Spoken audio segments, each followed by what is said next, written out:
Dave from New Jersey, it's the SNL Nerds, the show where two comics from New Jersey nerd out about Saturday Night Live. I'm your co-host, John Trumbull. And I'm your co-host, Darren Patterson. How you doing, Darren? I'm doing all right, getting ready for summer. It's getting warmer. It's getting all hot and sticky and what have you. It's getting hot in here. So I'll remove all your clothes. I am getting quite hot. I'm going to remove some clothing. Yeah. Yeah. Take it all off. Our album's dropping this summer, by the way. That's right. We're the unenthusiastic rappers. Yes.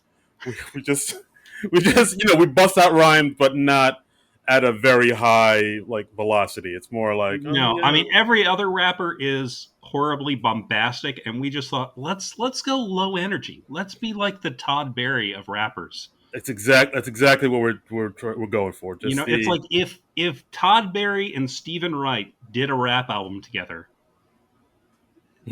that's what our rap album would be like. I think it goes something like this. Exactly. Throw your hands in the air if you want. Wave them like you just don't care, I guess. Because we really don't. Because it's just, what's the point of anything? Yeah. What is, man? What is? Yeah. We call ourselves Apathy.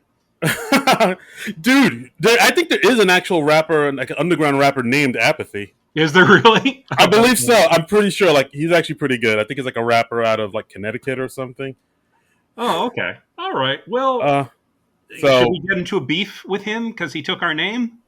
I wouldn't. Okay. I mean, from what I've heard, Connecticut's like one of those kind of low key places where you think it's all fun and games, but there's some hardcore crazy people in the depths of Connecticut. But I mean, we came up with this name for like all of 1 minute and 30 seconds ago. So, I mean, I feel like we have the stronger claim. You know what? I think you're right. All right, let's go with it. Okay, all right. No judge. Yeah, I can't see any fault, any lot in the logic of that. Woo! We got a rap feud happening, people. That's right. We did it, people. Yay! Yay! Oh, good time. Good time. I'm raising the roof right now. I'm doing the Arsenio Hall woof woof woof thing. Yeah. Now I'm doing the Cabbage Patch. It's when you're like moving your hands in a circle in front of you. Now I'm doing the Humpty dance. You can't see it. Okay. Here's my chance to do the hump. I'm twerking now. Now I'm doing the MC Hammer dance. Hey. Yay. You can't touch this. You're too legit to quit. Oh, wow. Yeah, we know what the kids like. We're in tune with what the kids like, as you can see. We are, as our friend Dennis Perkins says of the AV Club, hip to the musics of today. Indeed. Yeah. And that kind of ties in with what we're going to talk about this week. We're going to talk about the movie Popstar, Never Stopping. Yeah, this film came out on my sister's birthday, actually, June 3rd. Yeah, June 3rd, 2016. Your sister's only 5 years old. Yes. I'm in my mid-40s, and my sister is 5. That is impressive. Yeah, hey, I mean, good things come for those who wait. I don't even know what that means. Yeah, so this film is a Lonely Island joint. It was written by Andy Samberg and Akiva Schaffer and Jorma Taccone, directed by Akiva Schaffer and Jorma Taccone. So this is their entire vision. And I remember when this film came out, I didn't see this film in the theaters. And, from the look of the numbers, I'm not alone, unfortunately, because this film was a big old bomb. It did not do well. I'm seeing on Wikipedia it was expected to gross around $7 million from 2,311 theaters in its opening weekend. It instead grossed $322,000 from its Thursday previews and $1.8 million on its first day. In its opening weekend, the film grossed $4.6 million and finished 8th at the box office. Whew. Yeah. And it grossed just $9.5 million against a $20 million budget. And I'm no economist, but I'm going to say that's bad. Yeah, just to put it in perspective, guys, the film they made before this, MacGruber, which we've talked about in great length If you go back to our MacGruber episode, I think we are still recording the MacGruber episode, actually. yes, yes, exactly. We're in a time loop with that. The budget for that film was 10 mil, and it made 9 million. So this movie had twice the budget and made the exact same amount of money as MacGruber. Yeah, that's probably not good. Yeah, I guess I'm getting why the Lonely Island guys, they haven't really had any shots at movie stardom since this movie, right? Yeah, not really. Yeah. And it's weird because this movie did get good reviews on Rotten Tomatoes. It's at 79%. 79% is good. 65% with audiences.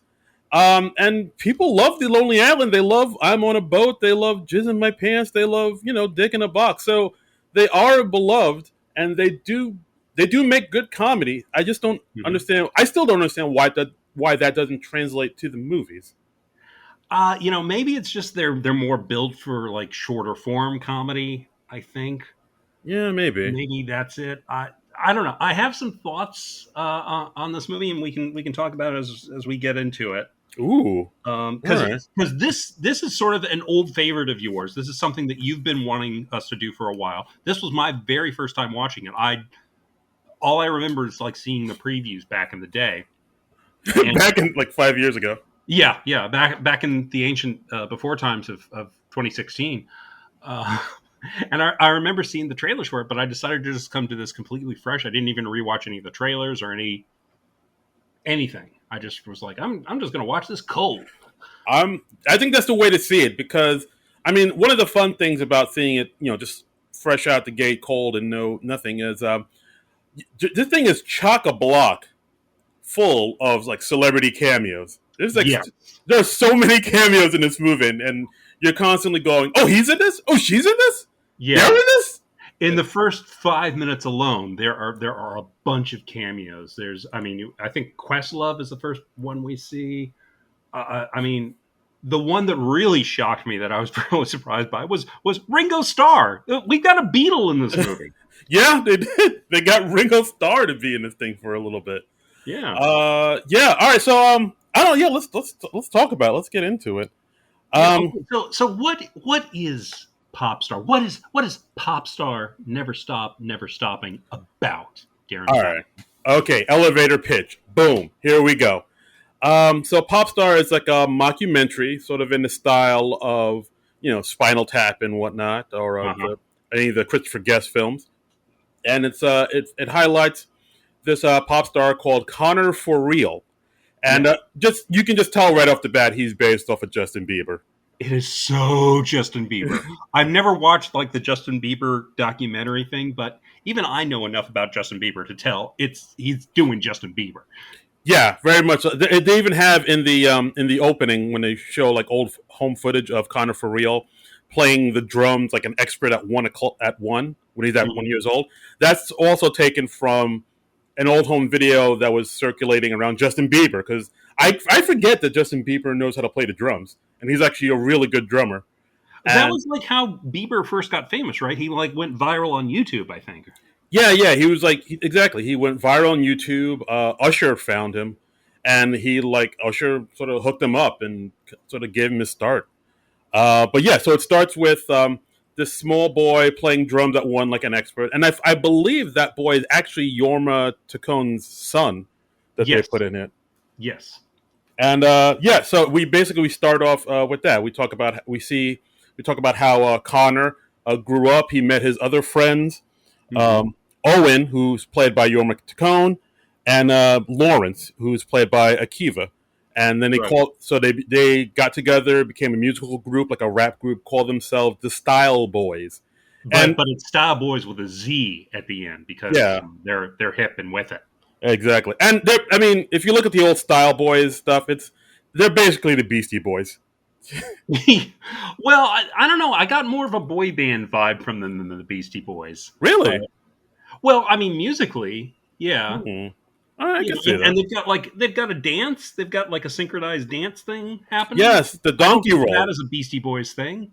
No, sadly enough, the Beastie Boys never had a donkey roll in their arsenal. But yeah, no, they never. like, so if I guess if you cross the Beastie Boys with like the Backstreet Boys, it Yeah, would be something like that. yeah, I could see that. Owen called himself Kid Contact. He's the guy that makes the beats. Lawrence called himself Kid Brain because he's the writer who writes all the lyrics. Mm-hmm. And Connor was Kid Kid Connor. Connor, yeah. Yeah, and who's like sort of the front man or the personality, the guy who's Well, and Connor becomes like the breakout star of the group, sort of like I guess how Justin Timberlake became the breakout star of NSYNC, and then eventually he goes solo. Owen becomes his DJ, right. and Lawrence retires from the music business and goes off to uh, run a farm. Right, because he becomes disenchanted with the music industry. Because like Mhm. Connor and Lawrence kind of have a fight on stage because, like you said, like Connor gets more of he's getting more of the spotlight, and people are focusing on him more. Right. He kind of takes credit for stuff that Lawrence did, and Lawrence doesn't like that, and doesn't he ain't having it, and like they have a big blowout on stage, and Lawrence like leaves and just like abandons the group, and the group breaks up.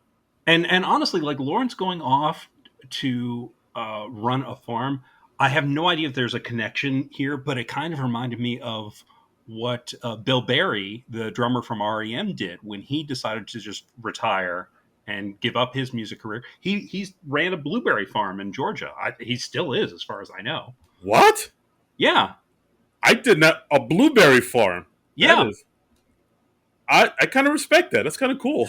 I mean, because Bill Berry. Okay, I'm going to go off on a little REM tangent for a moment, but I won't go very long. But he was the guy. He had an aneurysm on stage during a show Oh shit! I didn't. when they were touring like somewhere in Europe, and they got to him quickly. It saved his life, but he decided not long after that. I think he finished out the tour, and then after that, he was like, guys, I don't want to do this anymore. I don't want to do this for the rest of my life.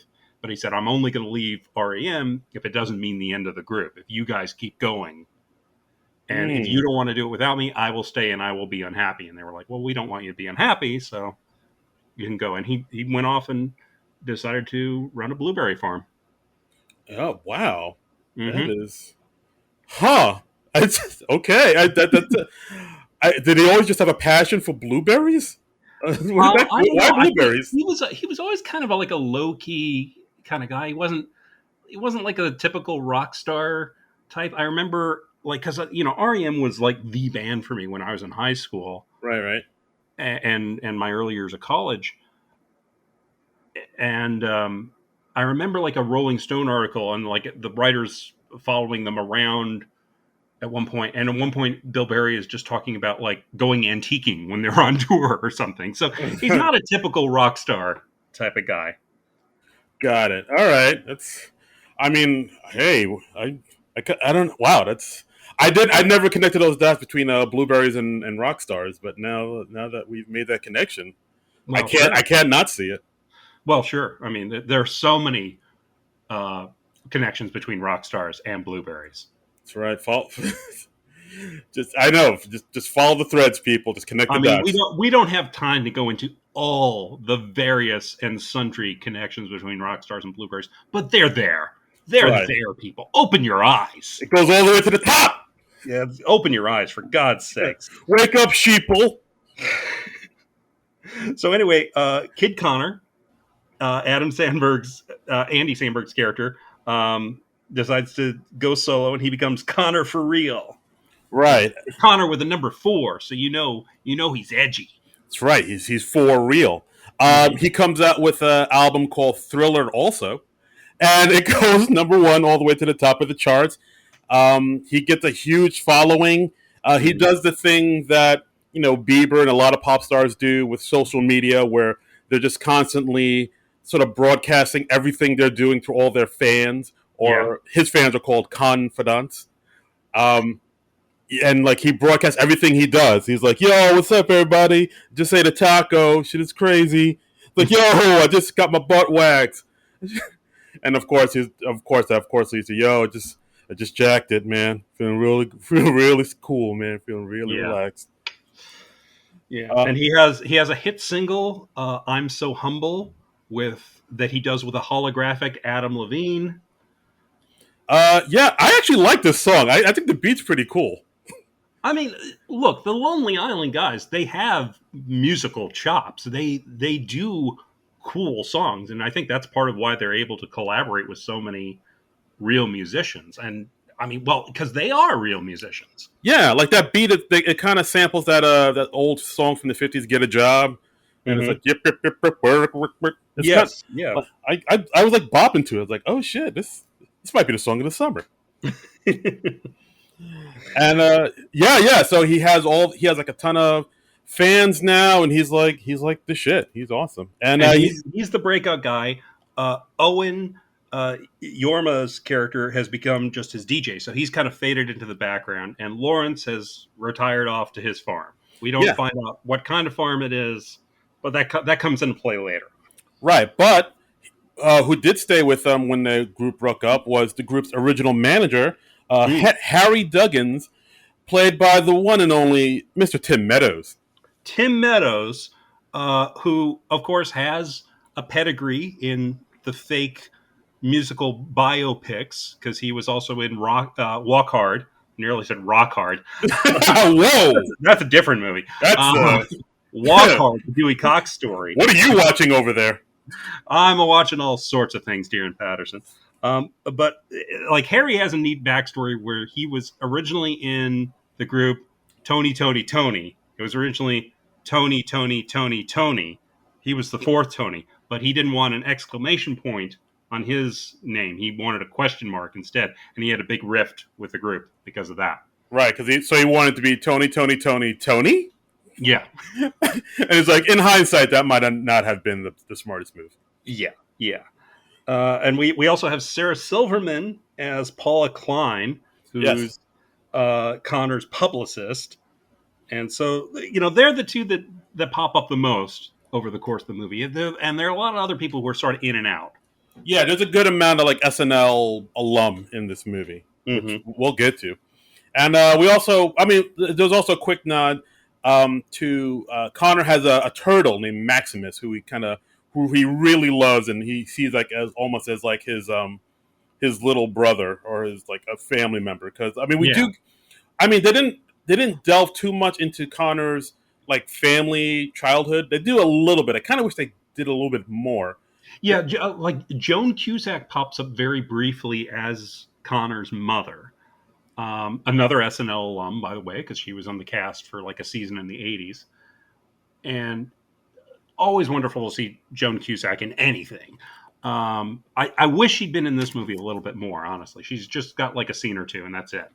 Yeah, like if you have the DVD, you can see there's like some deleted scenes where there was more for her. I kind of okay. Yeah, we'll get into it, but yeah, I agree with you. I wish she was in it more because if you got Joan Cusack in your movie, just put her in your movie. Put her in your movie as much as possible. Yeah, I feel like they could have maybe taken out a few songs here or there that they went a little bit too long on and just added more, Joan Cusack, and just to flesh out her story and to give Connor's like background a little bit more. Nuance. Because they make the point. They show enough to show that she is a very negligent mother, and she's one of those mothers who is more interested in living vicariously through their child's fame and partying than like being an actual parent. She's like at one point she's like doing cocaine with somebody. Yeah. Like, oh well, she's not a good mother. Yeah, we do learn that like I think Connor's father died, and I don't think she ever remarried. She just had a bunch of boyfriends, and so Connor was alone by himself a lot. So it was him growing up with this turtle he loved, Maximus, and his friends Owen and Lawrence, who he's known since childhood. Which I believe the Lonely Island, it was like kind of follows the same trajectory. They've known each other since like high school or something. Yeah, I think they met in high school or junior high. I forget which, but they go back a long ways. So I'm sure there was some of the Lonely Island's personal history mixed into this as well. Right. So, and we also learned that now that Connor's a big deal. He has like a whole entourage of people he has to pay off. Like he has professional party boys, a chef, a weed roller, and a weed holder. Yes. Somebody to punch him in the nuts to keep him humble. He has a lot of people. You gotta remember where you came from. Oh, thanks, man. And And so then we also see he's gearing up to do his new album, his follow up second album called Conquest. Because Yeah, he's and it's CONN with like capitals, and then Quest get it right after because he's that. Connor, so it's Conquest and Right, Conquest. right. And And but yeah, so, and because his first album was such a big hit, their expectations are sky high for his second album, and he's used over 100 producers on the 17 tracks. yeah. He's like, I wrote this all myself. I have 100 producers on the 17 tracks. I do like that one talking head they had with Owen when they talked to him, saying, "Oh, did you?" Where Owen says, "Yeah, there's a lot of pressure on him for this, this new album to succeed, and he's got to do what he's got to do, and I support him." And I think they asked him, it's like, "Oh, did he use any of your beats?" He's like, "Oh yeah, he said no." Yeah, yeah. So like So, he's so kind of you get the idea that Connor he's getting a bit of an ego to him, you know. exactly, and the first single that they put out that they show the whole video for is that he creates a song called "Equal Rights" with Pink Mm-hmm.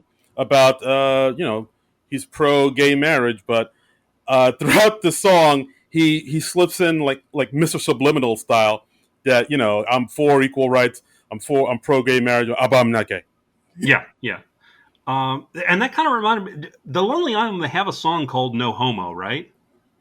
Oh, I don't think so. Oh, they might. It might be like a I seem quick. to remember them having a. Let me try to look that up.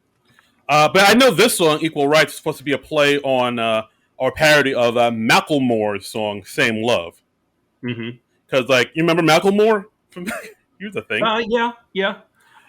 They do have Lonely Island does have a song called "No Homo" from their album "Turtleneck and Chain." So that was in Oh, 2011, 5 years before this movie. So it's okay. kind of similar. I guess they just decided to write something along the same lines because they were trying to do original music for this movie. Yeah, I think. Well, I mean, this is more supposed to be like a play on that Macklemore song, Mm-hmm. where because like Macklemore, he came out with a song about how love is love and being gay is all right. Yeah, But I think there, and he also in Macklemore in his song he talked about how homophobia is laced throughout hip hop, which it kind of is. I mean, it definitely was, yeah, but it's getting a little bit better. You uh huh, know, uh, but I think if you listen to the Same Love song, there were a few lines in there where he kind of has to make it clear, like, hey, I'm not gay, but right, and I think the Lonely Island kind of heard that and ran with it. yeah, Whereas like, oh no, I like gay, I'm not gay, I support gay rights, but I'm not gay. I like sports and hot wings and fly kicks. yeah, yeah. Like at Leonard, one point in the song, he just goes titties, yeah, Leonard Skinner.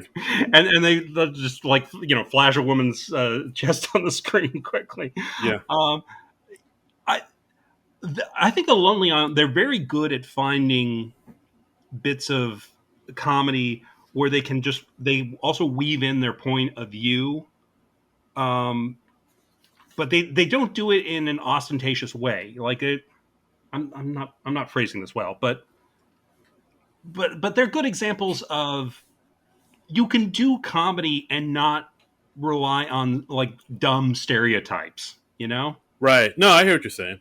Mm-hmm. Yeah, just think outside the box a little bit. Yeah, and I get that same vibe from Andy Samberg's sitcom Brooklyn Nine-Nine.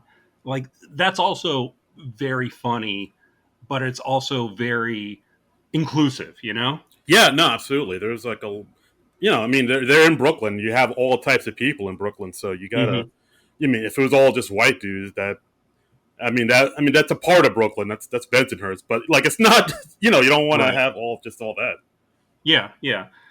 Yeah, and it's like also like all the people on that show, they are genuinely good people and they are always trying to be better people. And I like that and I respond to that. And I feel like that's something that runs through the comedy of the Lonely Island too. Yeah, Like no, they have they have a song, a spring break anthem that just starts out talking about the typical spring break activities like wet t-shirt contests or hooking up with ladies, and then just like halfway through the song it goes into like marrying a dude. and it's not a thing where it's the joke is like ha ha we're gay. It's actually, as you listen to the song more, it's like all this dumb debauchery stuff is considered more socially acceptable than gay marriage. Yeah, that's. Oh, I gotta listen to And that song. oh yeah, look up the video.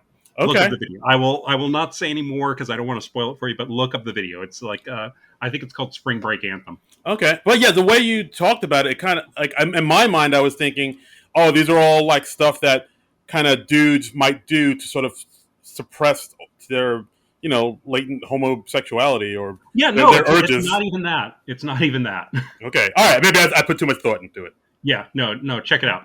Will do. Okay. All right. So, wow, that was a tangent. Yep. So yeah, so the album comes out. We see Connor reading the reviews online. Mhm. They're mixed. They're mixed. -4 on Pitchfork. Right. Uh, With the scale going from 1 to 10. So he yes. gets a -4. And Rolling Stone, which has a 5-star scale, gives him a poop emoji. Yeah. But one outlet did call it a triumph, and that was from The Onion. Yeah. So, it's mixed. It's mixed. Yeah. Mixed, a mixed bag of reviews. Yeah. Mm-hmm. Mm-hmm. I would also sort of touch on this thing when we go back into Connor's backstory about like how he broke away from the Style Boys. One thing that kind of put him into the spotlight more was his now infamous catchphrase verse. Yes. Yeah. He made like a cameo on whose song was it? I didn't write this down. It was the musician Claudia Cantrell, played by Emma Oh, yes. Stone. Yes, an uncredited Emma Stone. I was watching and I was like, is that Emma Stone? I think that's Emma Stone. It looks like Emma Stone in a wig. It is, yeah. Uh, Yeah, so Claudia Cantrell had this song called Turn Up the Beef, and she wanted Connor to, drop some tracks and lay some lyrics, as the right. kids say. And so basically, this is a kind of a nod to the fact how rappers now all have sort of catchphrases in Mm-hmm. their songs, like DJ Khaled, "We the best," and Mm-hmm. Rick Ross has Maybach music. Like everybody, like a lot of rappers have like a little their little catchphrase, their little "Did I do that? I want to dip my Right. balls in it" moment. So That was an excellent state reference, sir. thank you, thank you. But Connor is so awesome that he did this verse and he put 30 catchphrases in it, and they play the clip of the song, and it's just nonsense, of course. Yeah, it's all like sorry, Dad, doink the doink, moped Yeah, music, DJ Tanner, Squirrel yeah, Jam. It's nonsense music. It's just a bunch of random words smashed together, but people loved it, and that's how he got on, as they say. yes, yes, So that's one of the things that kind of put him in the spotlight and made him a big celebrity. And that'll get touched on later on in the movie. yes, yes. We also he's getting ready to go on a big tour in support of his new album. We have he gets a deal with a company called Aquaspin, Right, and the representative from Aquaspin is played by Maya Rudolph, right. a character named Deborah slash Deborah. Is that how they say it? Yeah, because like basically, Connor calls her, "Oh, thanks, Deborah," and she says, "Oh, it's actually pronounced Deborah." And he's Yeah, like, "Oh, wow, that's really an interesting way. That's an interesting name. Do you know what the origins of that name are?" And she says, "Oh, I believe it's Deborah." yeah, yeah. So basically, what they want to do is Aquaspin is this company that makes appliances, stoves, refrigerators, Hmm. and toasters and whatnot. And what they want to do is they want to digitally put the album into every appliance. So whenever you open your fridge or open your stove, you hear Connor for Real playing. Right. And this is kind of a play on when U2 had their album like on everybody's iTunes, whether you wanted the new U2 album or not. It was just there. And so with this, every time you open the refrigerator door, his new single starts playing. Yeah, I remember when that happened. Like, it was a minor inconvenience because, like, I'm not a huge U2 fan, but like, Mhm. people treated it like, oh, they violated my privacy. Fuck you too. Like, it was a huge backlash. I I remember. think it was I think it was partly just it was because it was a reminder that these companies have so much control over your stuff. Like, I mean, you hear occasionally about somebody's like movies they've bought or something like that just disappearing because like the streaming service or whatever doesn't have the rights to that, and it could be a movie you purchased or something like that. Yeah, And yeah, and maybe I think people didn't like being reminded of that, and also I think some of it was hatred of you too. yeah. I get it's weird. Like they have such a huge fan base, but there are a lot of people that just are like, "Fuck you two." Like, I think you don't get as big as U2 is without a lot of people really hating you at the same time. haters gonna hate, fam. Yep. I hear you. So they make this deal with Aquaspin to upload their album into every appliance, and Right. as they leave, Owen and Connor are talking about it, and like they have this kind of interesting discussion where Owen is like, "Is this a good idea? Is this okay to do?" Mhm. And I think Connor says something. Connor says something to the effect of, "Yeah, this is totally fine. I mean, there's no such thing as selling out anymore. I mean, Yeah, like people expect you to sell out. They're disappointed if you don't. yeah, people. It's like if you don't sell out, people will wonder if no one asked you to." And like I kind of that's something I've been thinking about for a while because like I mean when About we selling out. yes exactly I'm ready to sign me up, Mr. Joe Rogan. We're ready. No, I'm in the state of music just because like when we were coming up in the game, like being a sellout as a musician was like the worst thing you could do. Like having your song in like a movie or a commercial, people are like, "Oh, you're a sellout move." But I've noticed now more and more, like selling out isn't that big a deal to this newer generation. Like artists, putting their songs in commercials, and you know, I think there's one rapper that has like a meal named after him in McDonald's, and it's not a big deal anymore. So I'm like, oh, is selling out okay now? I don't know. It's just something that's rolling around in my head. Yeah, I can see that. Yeah, I guess Definitely. it's music is now more of a business, so maybe that's why I guess.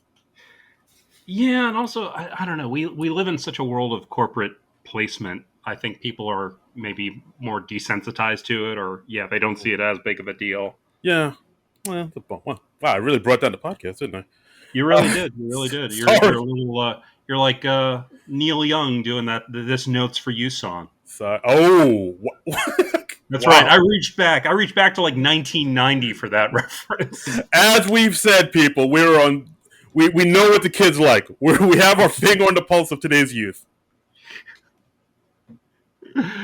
Uh, The kids love Neil Young.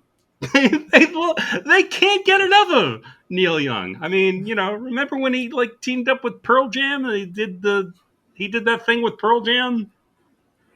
How long ago was that, though? I don't know. It was sometime in the 90s. Yeah, It was some, it was back when I was like paying attention to music. there you go. Yeah, the kids love It was it. back when I was remotely culturally relevant. Yeah, the kids today are like, "Hey, yo, money, play that Neil Young joint." Yeah, yeah. No, I mean that's my shit. Rockin' in the Free World. That's what they did. Oh, right. They Okay. teamed up for Rockin' in the Free World. Rocking in the free world. Yeah. Because the kids love Neil Young, people. That's right, man. I'm telling you, he's gonna be huge on TikTok. That's right. Hey, look, if Fleetwood Mac can like come back again on TikTok, anybody can come back again on TikTok, man. Yeah, we just need a guy to get like a bottle of Ocean Spray or Wyler's or some fruit juice to Right. to like skateboard or roller skate while playing Heart of Gold. Exactly. Keep me searching for a heart of gold. And I'm getting old. Bow-doo-doo-doo. So yeah, Owen isn't crazy, or he has questions about them doing this aqua spin thing, but he just kind of goes along with it, and Yeah. because he feels just Connor knows best, so he's like, all right, if it's what Connor wants, and so we'll just go on and do it. So then they go to the album release party.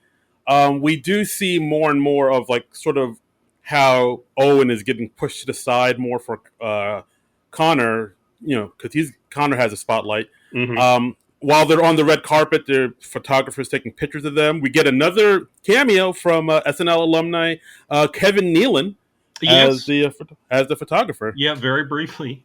Kevin Nealon's there. And that's like the full amount that he's in the movie. So you're just like, oh hey, Kevin Nealon, and Yeah, bye that's pretty Kevin much it. Nealon. Exactly. And so they're at the after the album release party, having a good time. I do like one of the talking head moment that Paula, Sarah Silverman's character has, where she says, "Yeah, I just want to get Connor to the point where people forget that he's a musician and he's just like there.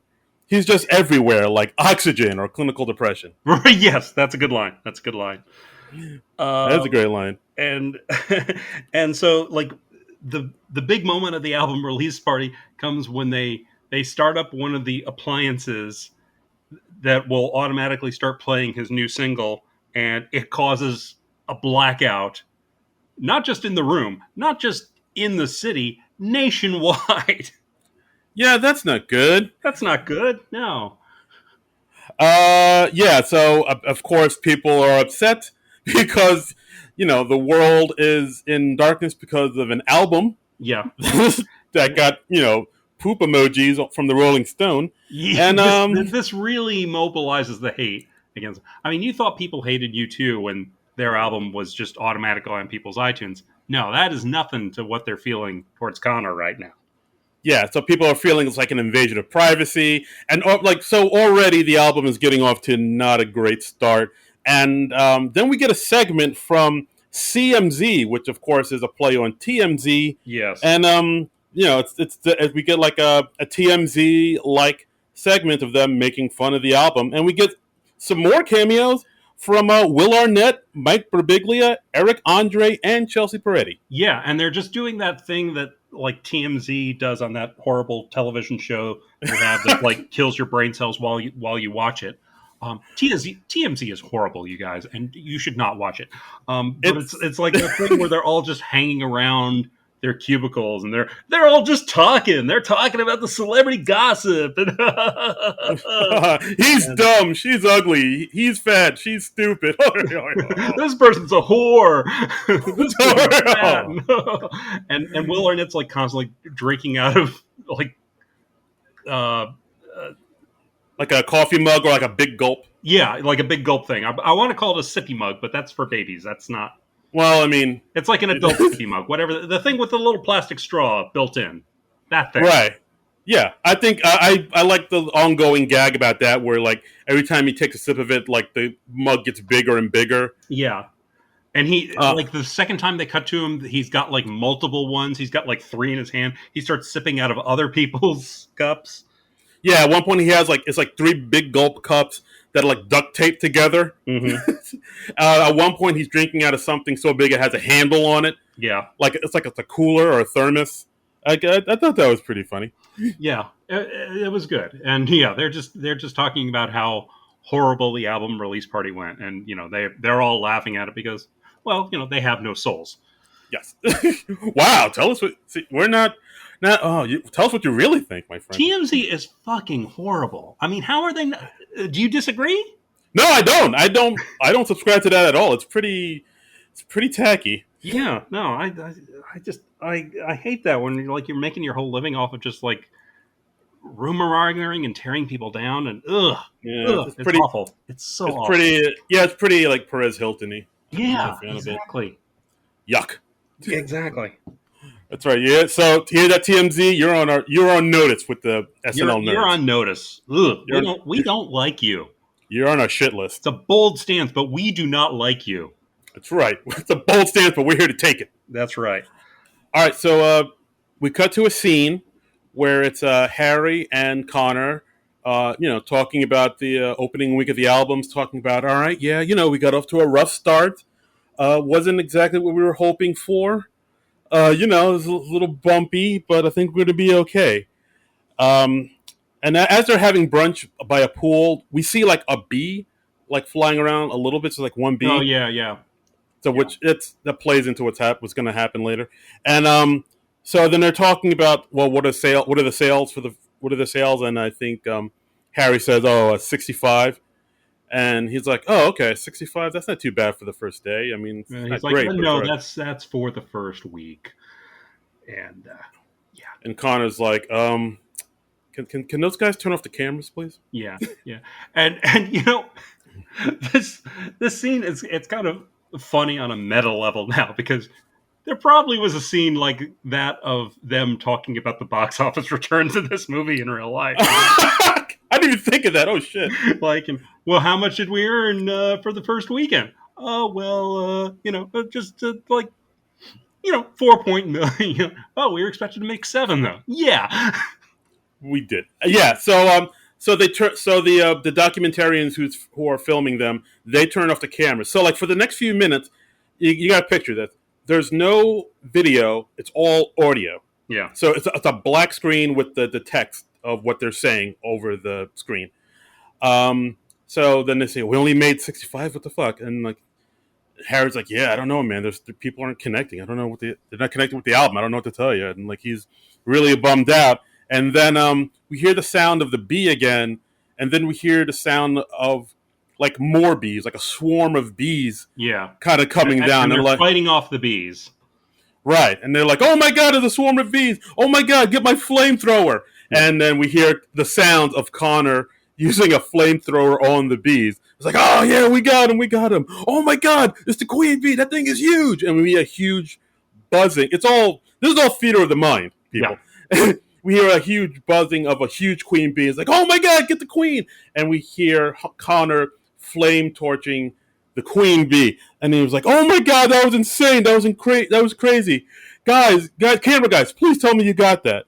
And they're like, no, you told us to turn off the cameras. Oh, fuck. Yeah. Wah, wah. Yeah. So you don't see flaming bees, guys. You just hear about it. It's like old radio. It was cute. It was cute. I mean, I personally am not a fan of like audio only mediums. I don't think that works when it's just like sound and nothing else. I mean, I hear you. It's like people need a visual. People don't want to hear two people blabbing and yammering on and on and on. Exactly. What's the point of that? I mean, it's like all it is. It's like a black screen, and then it's a black dude talking to a white dude, and shit is going on, and you don't know if anything that they reference visually is really happening. And yeah, I mean, what's the point of that? Yeah, just guys yammering on and stuttering and tripping over words and making references to things before our time. That's like only old people remember. I mean, come on. Yeah. Guys, don't forget to rate, review, and subscribe too. Yes, yeah, please. We haven't had a nice review on Apple Podcasts in a little while, so yeah, please let's get on that. Hit that subscribe button, guys. So after next scene we get to, it's the tour. They're gonna go tour the album and try to make this thing work. And we get another cameo from another SNL alum, Mr. Bill Hader. Tired of them now. No, actually, I'm not. We got another cameo from another. It's like, oh, another guy I think is awesome. All right. No, we get Bill Hader. Yeah, Bill Hader as he was Zippy. Is that right? Yes, Zippy the guitar tech. Yeah. He popped up, and they don't do too much with Bill Hader after this. Not really. Yeah, like they basically say he's like the guitar tech, and he's into flatlining. Yeah, which is like from the movie Flatliners. Flatliners, directed by Joel Schumacher with cinematographer Jan de Bont. Of course. Yeah, who went on to direct Speed. Oh, yeah. Whoa! Put some respect on his name. All right. I like how you had no appreciation for Jan de Bont until I mentioned that. Oh, Speed, you say? Well, yes. That's a horse of a different color. But his hobby is, like in the movie Flatliners, he decides to like clinically kill himself, so his heart rate is flatlining, and then he like sees the afterlife, and then he comes back with like visions of the afterlife. Yeah, I mean, I kind of wish they did some either. It's weird. They introduce it in the movie, but they don't really do anything with it. It's just like a quirky thing. It felt like a weird isolated gag, and it felt like they do so little with Bill Hader in the movie. It felt like they only had him for like a day or two or something. I think he's probably like, yeah, guys, I got to write Barry. So. Yeah, and maybe maybe he was just improvising that or something, and then they put in some footage later. I don't. It's an odd digression. Yeah, very much so. And So then again, I don't care for audio only mediums. I don't care for odd digressions. right, exactly. But I digress. I think my record bears this out. Yeah, absolutely. Then we also get another. I said that more upbeat. Another cameo from another SNL alum, Mr. Justin Timberlake, who plays Connor's chef, Tyrus Quash. Yeah, his personal chef who has like all these different ways of making carrots and things like that. Yeah, this felt like it was just he was in there because he's buddies with Andy Samberg and the boys. Yeah, I could see that. Yeah. So then we see that some of the tour, we see some of the shows, we see Connor for real performing some of his new tracks, like "Fuck Me Like We Fucked Bin Laden." Right. Which they did that. Didn't they do that on SNL? Yes, that they put the video. They filmed the video for it, and it was on SNL. I'm pretty sure they just did that to promote the movie. Right, because I was like, okay, I've heard this song before. I know this song. Oh, by the way, there's not a perfect place to mention this, so I'm just going to throw it in here. I love that one of the guys in Connor for Real's entourage has the exact same hair and beard as Jared Leto.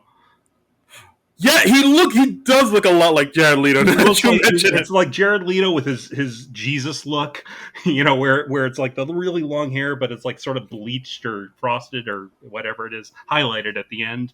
And right, yeah, and I was just like, okay, that's got to be an intentional Jared Leto thing. It might be like, but yeah, he's like a British dude. His name is I mean, they talk about it later in the movie how he like Connor's just surrounded by all these yes men that just kind of glom on him for like free stuff and whatnot.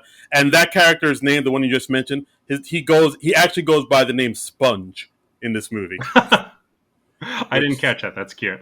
Very apropos. Yes. So yeah, he has a movie. Connor does a song, "Fuck Me Like Me Fucked Bin Laden." Mm-hmm. He has a song about how the Mona Lisa is an overrated piece of shit. Yeah. And of course, we get another talking head from Paula, Sarah Silverman's character, where she says, "Yeah, I mean, his music may not be what I listen to in my free time, but it just seems to make so many people money." Yes. Which another line I like a lot. Yeah. So at this point, like they bring in an opening act for the tour.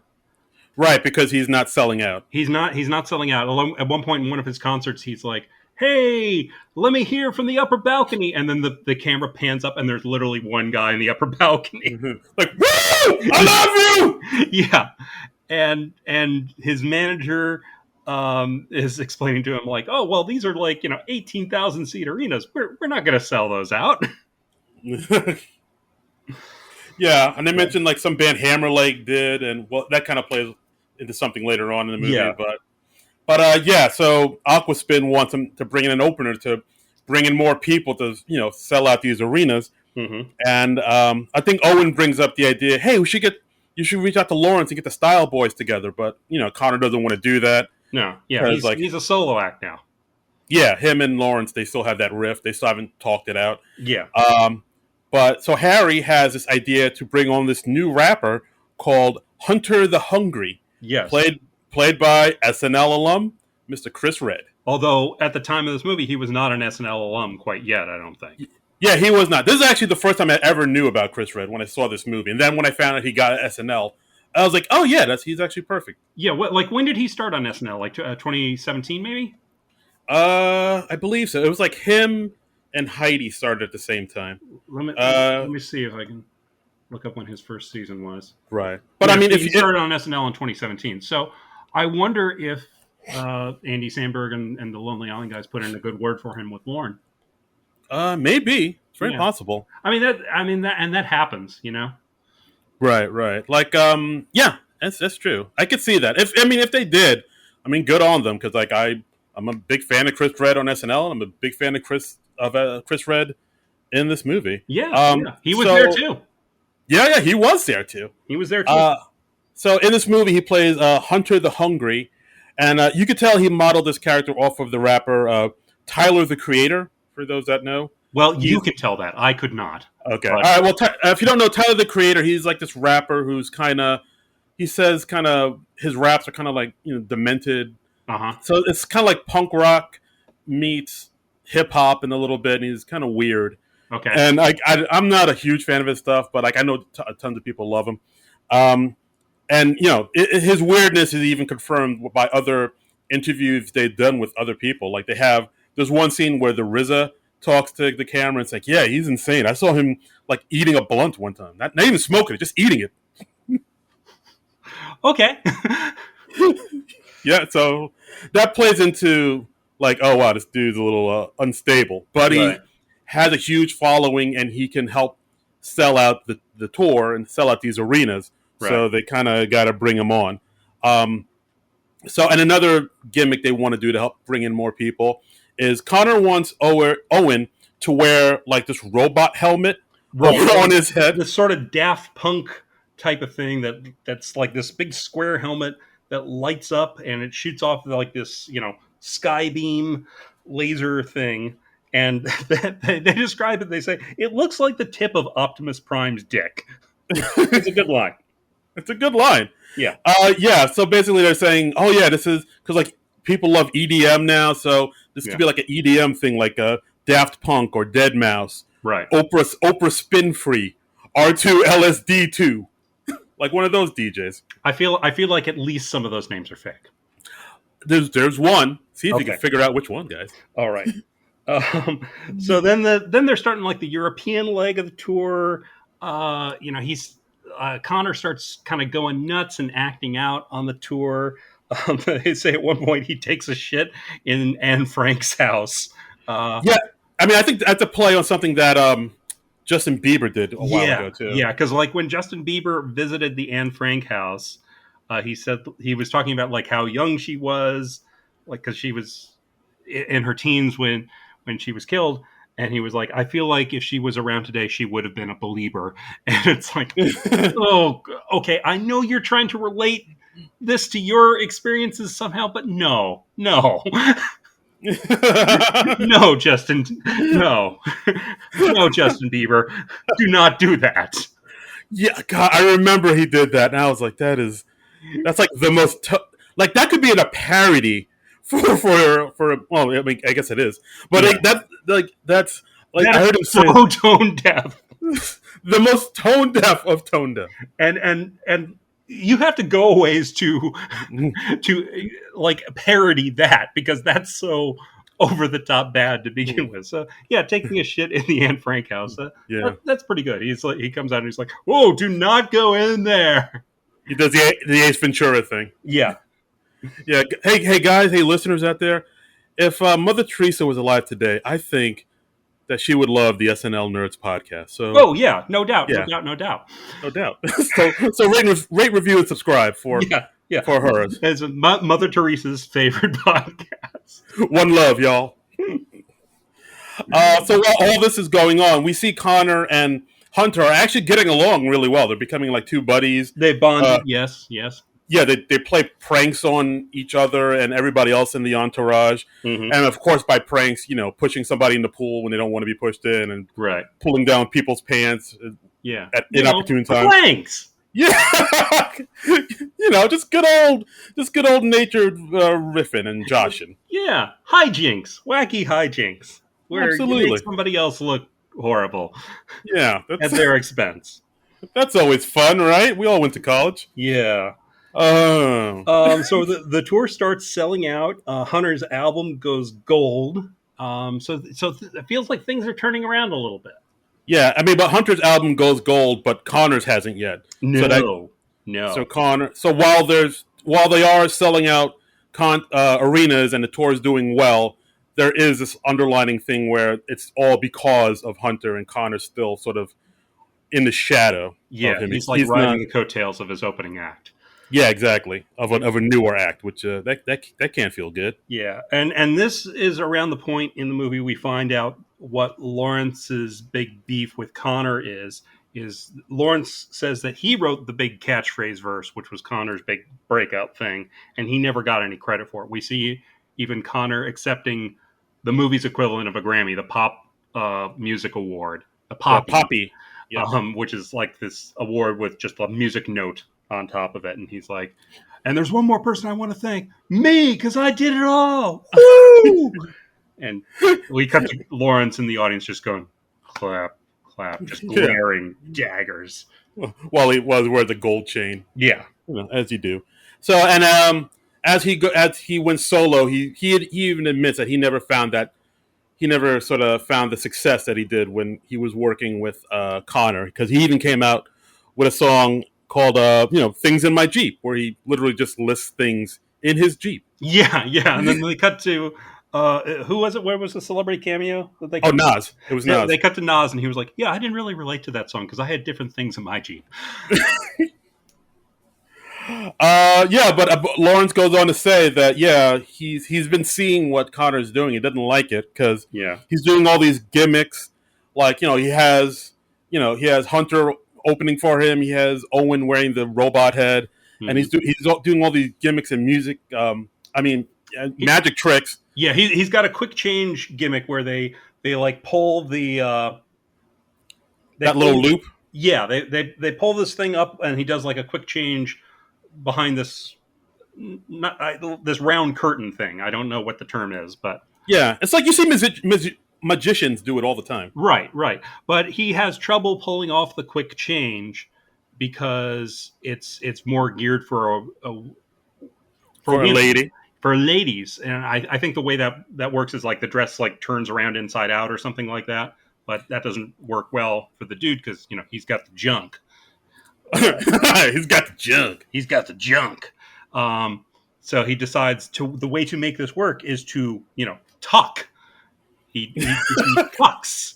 He goes Silence of the Lambs with this thing, and then during one of his concerts, it doesn't. The quick change gimmick kind of screws up, and he ends up naked on stage. Goodbye, horses. He has no genitalia because he's so tucked so far back. His junk is in his trunk. Smooth like a dolphin. Exactly. And that's not a good look. That goes viral, and that's when we see the CMZ people again. Yeah, it's like, oh, he's got no penis. Yeah, because they're all horrible. Was Goofy on the microphone just a minute? What was it? Wow. Yes. Loving it. So at this point, Connor decides he's going to try and turn around the bad press, and he decides to propose to his girlfriend, Ashley. Yes, played by Imogene Poots. Yes. Love that name. Poots. So he's proposing to his girlfriend, Ashley Wednesday, because it's good PR, and also because he really likes her too. Yes, yeah, that's in the mix. So, so he decides to propose to her, and he's got like a bunch of wolves because like she was a wolf in a previous life. I think is that what she said? Yeah, I think he said her psychic told her that like she was like or had wolf energy in one of her, and she had like a wolf in her dream. So he decided to bring in some wolf wranglers and have live wolves at this engagement. And he also had he hired an orchestra and the singer Seal to sing during this proposal. And we see Seal here. Yeah, and he has the press there too to cover this event. Of course. So Seal is singing, and Seal's singing is somehow like triggering the wolves. The wolves are going wild, and the wolves go crazy and they attack Seal. Right, exactly. Well, the wolves break loose, and we actually get a quick cameo from Paul Scheer as one of the wolf wranglers. Yes, because he says like Paul Scheer. Yeah, because he's like, hey, you got to cut down this music. It's driving the wolves crazy. Yeah, and so, but the music keeps playing. The wolves break free, and they start attacking everybody. Yeah, and so it's we see Connor and Ashley running towards the car. The wolves attack Seal, which is not cool. Now this was a scene that I sort of remembered from the previews, watching the previews back in the day, the trailers. And at one point they like go, "Oh my God, the wolves killed Seal!" So I had always thought that they actually killed Seal in the world of this movie. So I was a little disappointed to find out that he actually survives the wolf attack. in the It's world. like I he don't know. lived. Oh, I liked the audaciousness of them like killing off a real celebrity within the world of the movie. that is true. That Yeah, in 'cause I mean, that go in ahead. that respect, it is funny. Yes. Yeah, yeah. But it's still funny because like Seal is maimed by wolves. At one point, Seal says like, "Oh, that's how I got these scars, like his facial scars, like because I was attacked by wolves." Yeah, fucking And wolves. and apparently, this is kind of a highbrow joke because according to the IMDb trivia, like Seal has those scars because he had lupus. Right. Lupus As a kid. meaning wolf. So he was, in a Mm. way, attacked by wolves. Ooh, hungry like the wolf. It's a smart joke. It's a thinker. It's a thinker. Yeah, he's hungry like the wolf. He smells like he sounds. That's right. I'd like to meet his tailor. Yeah. Hey! Like We are on everyone's in fire line. tonight. Yeah. So okay. So this is supposed to rehabilitate Connor's image in the press. Doesn't really go that hot. Yeah, Seal ends up suing him Yeah. because he got attacked by wolves, Sure. and so he's upset. Yeah, the press is kind of attacks him. Connor ain't doing great. All his fans are against him now. They're putting up videos on YouTube and TikTok are like, yeah, I used to love Connor, but now I hate him. He Yeah. sucks. And yeah, it's a big old bad wave, my friend. And so Connor ends up going on Fallon to try to smooth things over with his with the fans and everything. Yeah. And He goes on the Tonight Show with Jimmy Fallon. SNL alum. And because it's the Jimmy Fallon show, he does a bit with Jimmy Fallon where he's like, "Hey, let's do the donkey roll together," which was the big thing that they did. The Style Boys did back in the day, and so they put on the Right. Style Boys sweater, and Yeah, I think they kind of ambushed him because he didn't know it was happening. But I right, think Owen did because like when Fallon mentions the donkey roll and the Style Boys, he says, "Oh yeah, we should do the." Like I used to do a mean donkey roll myself. I think Mhm. I think Owen's backstage somewhere. Kid Contact. Let's do Right. the donkey roll for the people. Right. And like Owen's already comes out. He's ready. He already has the Style Boys sweater ready to go. Yeah. And like Connor begrudgingly does it because he's Right. trying to sell an album. But like once they get backstage, Connor tells Owen like I didn't want to do that, man. It looked like a has been. I like why'd you Yeah. ambush me like that?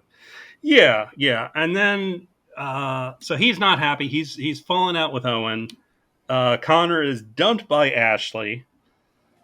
Yeah, the album drops off the charts, Right. and he just kind of spirals more and more, and he's Mhm. getting more and more depressed over it.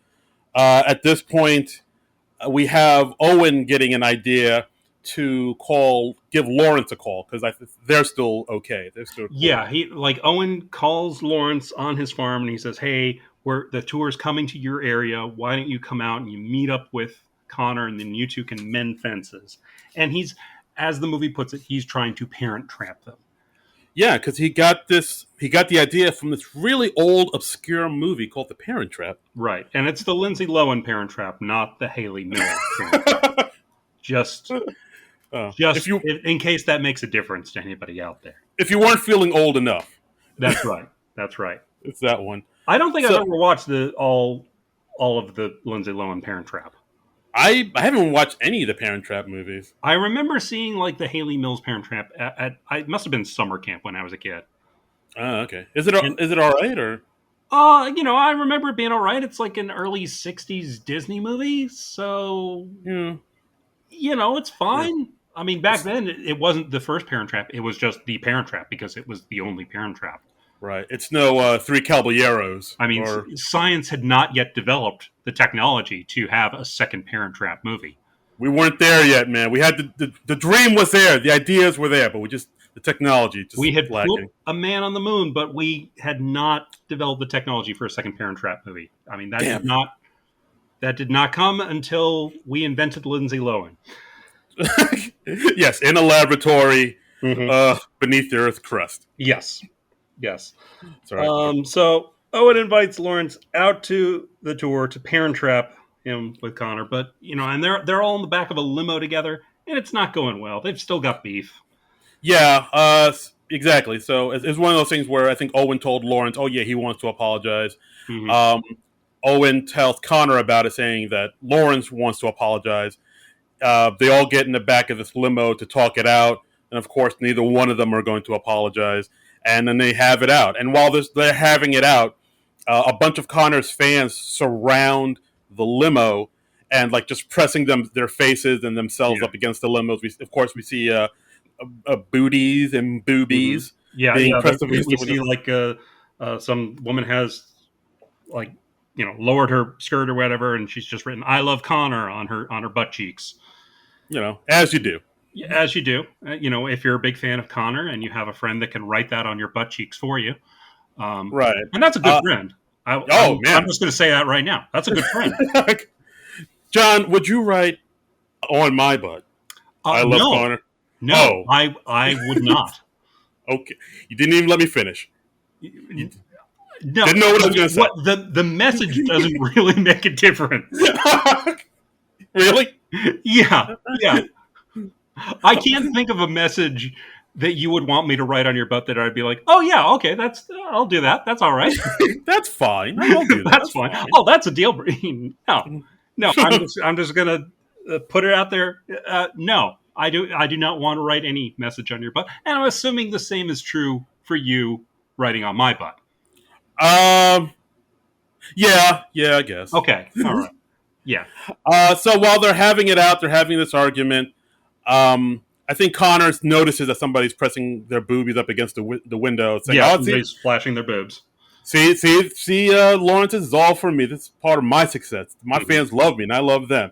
And while he's talking to Lawrence, he doesn't notice that somebody has pushed the boobies out the way, and it's a dude who pulls down his pants to press his exposed peni against the window, and we see a floppy cock.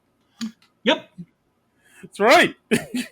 yep. Was not expecting that the first time I saw this movie. Just some dude's penis just hanging out there outside the window. And then eventually they roll down the window and the woman's like, "Oh, this is my fiance's penis. Can you sign your name on his penis so that we can get it tattooed on there?" Right. And then he's As like, you do. "Oh, as you do, as you're wont to do." So of course he signs the penis. Purell's his hands immediately after. Yeah. And nothing between Connor and Lawrence has been resolved. Like Lawrence still thinks he's a dick for not acknowledging he wrote the catchphrase verse, and he leaves the limo, and like they're both still on the outs. Yeah. So as the tour goes, Okay. What'd you think of the penis gag? I mean, I thought it was like more shock value, I guess, Yeah. but like I didn't like totally hate it. I thought it was okay, but I also felt a little played out, like doing that after both Walk Hard and Sideways. Sideways. Yeah. Have you seen the movie Sideways? The what? Giamatti? Yeah. I mean, it's been forever, but yeah. Well, it apparently has been a while, because there is a dude's penis that gets slammed against a car window in that. Oh, there is? Mm-hmm. I don't remember that. Mm-hmm. Mm-hmm. Huh? I totally blocked that. I mean, Thomas Hayden Church, he like sleeps with this woman, and it turns out she has like a boyfriend, and they're making a getaway, and he like dives into the car, and the guy comes running out after them, and his bare penis like slams against the car window. I'm totally misremembering it, but I remember that visual. Yeah. I mean, because I guess frontal male nudity isn't in a lot of movies, so when it is, you remember it. You make a little mental note. Yes, you're just like, oh yes, okay. I unexpectedly saw penis in that movie. Wow. And it is a shocking thing when you're not expecting to see a penis. Yeah, Or in life, I would imagine. Yeah. You don't. If you're just walking down the street and you're like, "Oh, hey, what's that there? What's that there, fella? Just happy to see me." Any penis I ever see, I want to get a fair amount of warning about it. Give me a heads up. Just let me know. Yeah. Like, shoot me a text, shoot me an email. Uh, Yeah, tweet at us. no, don't do that. No, yeah, okay, yeah, maybe don't do that. Don't do that. But no, yeah, I totally understand why women do not want to get unsolicited dick pics because it's not a fun thing to see. Yeah, my heart goes out to women that got to deal with that. Yeah. It's a bummer that you got to deal with dudes just be like, hey, she'd love to see this, right? No, No, she no, would not. no. No one wants to see. I don't want to see my own half the time. Yeah, I shower with my head held high. Yeah, exactly. I don't look down there. No. Yeah, so guys, stop it. Shove it back in your pants. Listen, no one wants it. Just go through life assuming no one ever wants to see your penis, and I think you will be leading a better life. I do. Yeah. Look how happy I am now. Yeah. But I don't know. I feel like the gag, it didn't take it. I kind of wish, in a way, they taken it farther, because like in Walk Hard, we had the shock value of just like suddenly seeing this guy's penis, and it stays on screen for longer than you expect, and it was kind of a similar thing here, but I feel like they didn't really add to the gag enough, if that makes sense, you know? Yeah, I guess Yeah. so. I mean, it didn't bug me, but I see your point. No, I mean, it didn't really bug me, and I'm not saying like, oh, you stole that gag, but Right. I don't know. I wanted more. I wanted the gag to build a little more somehow, you know? Gag. Yeah. Penis gag. I see what you did there. Very nice. Okay. Hey-o! Yeah, so the tour continues. Yeah, the tour continues. And we see more and more that Hunter is taking over the tour. He's going over his allotted time. He's going on stage. He's been on stage like 30 minutes longer than he should be, and he doesn't seem to want to get off stage, which of course annoys Connor. And the two of them have it out while on stage. They get into a big old fight on stage. Hunter admits that, yeah, it was me that pranked you with that whole clothes changing thing where people saw your smooth crotch. Yeah. And like they have it out. It's a disaster on stage in front of all these people. Connor goes to Harry, the manager, saying, you got to get rid of Hunter. He's he's a problem. And Harry's like, no, we can't get rid of him. He's number one right now. And Connor's like, well, where am I? And he says, Harry goes, numbers don't matter. You know that. I loved that gag. I loved him just turning on a dime like that. It's a fantastic line. I mean, God bless you, Tim Meadows. Meadows, I mean, he's underrated talent, man. Agreed. Yeah. So while they're having an argument, I think Owen kind of wants to step in and have his say, but Connor tells him to, take a hike because, he's like, oh, why don't you try to get me and Lawrence together again? So there's that divide between the two of them gets wider and wider. Right. And then Harry lets it slip that Hunter is signed, that he signed Hunter. So he represents both him and Connor. Right. Which, of course, Connor does not like. So Connor's like, all right, you got to choose either me or him. He takes that as betrayal. And then not long after that, we find out that Connor's now ex-fiance Ashley is with Seal. Yeah, that was quick. That was funny. I like that twist, and I was like, okay, I'm less annoyed that they left Seal alive now, because that's a funny gag. Right. They left him alive so love could bloom again, John. There you go. So Connor gets upset. He fires his manager. He fires Harry. He feels like he doesn't know who to trust anymore. He doesn't know. He can't trust his ex-fiance. He can't trust Harry. Who can you trust? Who can you trust? Yeah. So he decides to test his entourage and test their loyalty. Right, by making pancakes for them with dog shit in them. Yeah.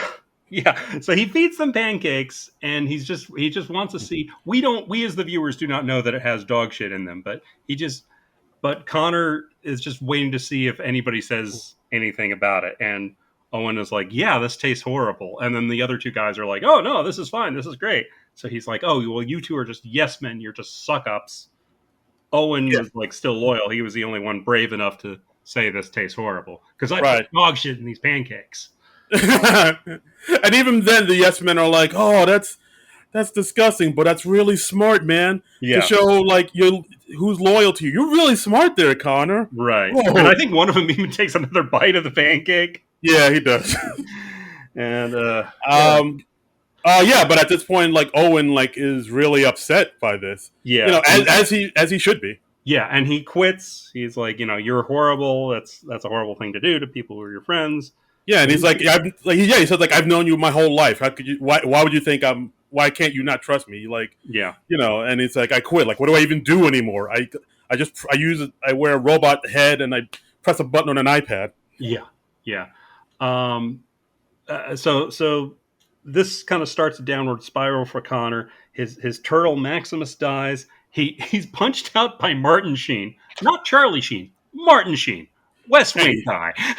he's a tough motherfucker. Don't. And it's just a quick and you blink and you miss a cameo by Martin Sheen. But I thought, oh, that's cool that Martin Sheen did that. Yeah. But yeah, I mean, his beloved turtle Maximus does die. Like as he Mhm. tries to get him to the hospital, paparazzi surround the car, and he can't get out. Right. They're blocking his way out, and they do have this one cool scene that I liked where he gives Maximus like this Viking funeral in his pool, Yes. where everybody's dressed all in white, and he just ships off the turtle. He lights it on fire, and They don't really light a turtle on fire. It's like a covered yeah, thing that the turtle body is in. So, yeah, no turtles were harmed in the making of this movie. exactly. And so as soon as he lights it on fire, like all the friends, all his entourage start a pool party They immediately jump in the pool and they start partying. Yeah. with a flaming turtle in the pool. Right. And then Aquaspin releases Connor from his contract. So then the tour is canceled. Yeah, So this yeah, he's at a low point right now. not good. Not good. Yeah, this No, is like the third act of Behind the Music right now. right. This is the lowest of the low. Yeah. So 3 weeks pass. We see Connor staying at his mom's house. House sitting while she's on tour with Fall Out Boy. Yes. And so he spends his days now just kind of drinking all day and watching dressage or dressage, I which is have like no idea. it's like a horse thing. I didn't even heard about I didn't that. even know it was a thing. Okay. Apparently, it's a thing. He's drawing horses and he's watching horse shows. There's a lot of horse stuff going on. Yeah, a lot of horse stuff. It's But a so theme. Paula, his publicist, Sarah Silverman, she says, like, "Hey, I got to take you out of here. You gotta get out into the world." So she takes him out to this bar. Connor puts on this disguise because he's like, "Oh, I'm so famous, I'll get mobbed otherwise." So he puts on a disguise with like a fake chin and this huge fake nose, and a wig. He's got like this sort of beetly wig, and Right. Yeah. It's I think they kind of riff on it where Paula says, "Oh, you look like Nazi propaganda." At yes, some point, I think somebody even says he looks like Jason Segel. I didn't really think he looked like Jason Segel. He honestly looked more like Danny Pudi in the disguise to me. But Danny Pudi. yeah, All right. I got a Danny Pudi vibe. Okay. Maybe that's just me. I Got a don't know. Pudi vibe. All right. Yeah. But yeah. But as they're out in the bar hanging out, Connor did appreciate getting out the house for a little bit. But Paula kind of set it up a little bit because there's a performance happening in this bar, and the performance happens to be Owen Yeah. playing a lot of his some original music he did. Yeah, it's his beats. It's all the beats and it's all the artistic expression he couldn't get out when he was working with Connor. Right, and they did this thing that I really appreciate, where they had him making his beats, and Connor was like, "Oh wow, he's really good. These beats are amazing." But then when Owen goes to sing, he's not a great singer. So then, No. then like Connor's like, "Oh, he's a little pitchy, but all right, all right." I mean, that's just a little thing that they show how like the three of them together, Lawrence, Owen, and Connor, they like really need each other. They complement each other. Yes. Yeah, Like I each like per- that there was like they each bring something to the party and you can appreciate what the individual contributions of each were. Like, yeah, Connor's a great vocalist. Owen has the beats and Lawrence is the most skilled writer. So, yeah, so they each bring something to the party. And I wonder if that's like uh something from like what the Lonely Island is like, you know? I did feel like that was definitely something that was taken from their real life because I mean mean, when the Lonely Island first kind of came out, Andy Samberg was kind of the front man, like just because he was the cast member on SNL, Right, and and the like other two were writers, and they would pop up on the show occasionally, but they weren't regular cast members. yeah, I think like the first time I ever saw them was in that "Jizz in My Pants" video, and even Uh-huh. then I was like, oh, did it? SNL have new cast members? Who the hell's that? Yeah. But I mean, I don't know if there's maybe at first there maybe was a little resentment because Andy Samberg seemed to be getting like all the accolades, and there were probably people saying, "Oh yeah, Lonely Island, that's like Andy Samberg and his other two little friends or whatever." Well, yeah, and still to this day, Andy Samberg is certainly more known by the average person on the street than the other two. Yeah, I'd say so. I mean, Yeah. he does more stuff in front of the camera. Yeah. Yeah. Sorry. So after Owen performed, Connor walks up to him and says like, "Oh man, you're really good. You really Mm-hmm. have some great beats." But then of course, Owen is like, "Yeah, but my voice is not great." And then the two of them have like a really nice moment, and then they reconcile. They have like Mm-hmm. they get back together. And so the two of them, they decide to go visit Lawrence and make amends with Lawrence. And Connor gives a not great apology. He's sort of he sort of like realizes what he should be apologizing for over the course of the apology, and he's admitting he eventually comes to like Lawrence wrote the catchphrase verse. Right, exactly. He's saying like, "Oh, you're mad at me because like fine, you wrote some of it, but then like I wrote a lot more." And he's like, "Oh wait, no, all right, fine, you wrote most of it, but I did write some of it. All But right, all no, the you best lines were me. No, okay. Well, I mean, all the best stuff was you. Okay, fine. You wrote the whole thing. okay? I wasn't even there that day." Yeah. I showed up late, and that was like some weird kind of power move on my part. And Right. And then I think at the end he said like, it doesn't matter because no one cares who writes the song. They only care who performs it. The only person who seems to really care about it is you. right. And like I think that's when he had that realization that it matters to him that he gets acknowledged for his work. Yes. And So they reconcile. The three friends are reunited. We and then we discover that Lawrence's farm is actually a weed farm. He's been farming weed all this time. He's got massive fields of weeds. He's got workers. Just so much weed. You cannot imagine how much weed this is. This is like Seth Rogen's wet dream. yes, it's like Seth Rogen, Snoop Dogg, Willie Nelson's weekend. Yes. So, the three of them, they got high together. They start working on stuff. It turns out Lawrence has like a studio in one of his barns, and they start working on stuff on like one of their old beats and turning that into a new thing. And they're just really enjoying collaborating together. And then Connor gets a call that he's been invited to the Poppy Awards, which he was getting the runaround from them before. But thankfully they say Taylor Swift has been arrested for murder, so now you can come on and do whatever you want. Finally, justice has been served. Thank God. I mean, I'm glad the authorities finally caught up with her. Get that menace off the streets. Yeah. Allegedly, we love you, Taylor Swift here at the That's right. Nerds. Yeah. Yes. Don't come after us, Swift Hive or whatever you call yourselves. Yeah. Uh, No, but for real, he is a murderer. yeah, I mean, she's got bodies on her. Right. Yeah. She has ink in her ledger. I'm proud of myself for that one. Wow. Yeah. So they go to the Poppy Awards, and the plan is they're going to do a Style Boys reunite, and they'll do one of their old numbers, and then Connor will do a new number, like the new piece that they've worked on as like a solo thing. Right, because I think at first Paula said, "Oh, they want you to close out the show," and then he turned them down because he was having fun with Owen and Lawrence, and then he doesn't want to jeopardize their friendship again. Right, and he told him what he did, and it was like, "Well, no, you should go do it." Like, it's like how the RZA is part does solo stuff, but he's still part of the Wu-Tang Clan. And Right. it's like that. Like Ghostface Killer does solo stuff, but he's still in the Wu-Tang Clan.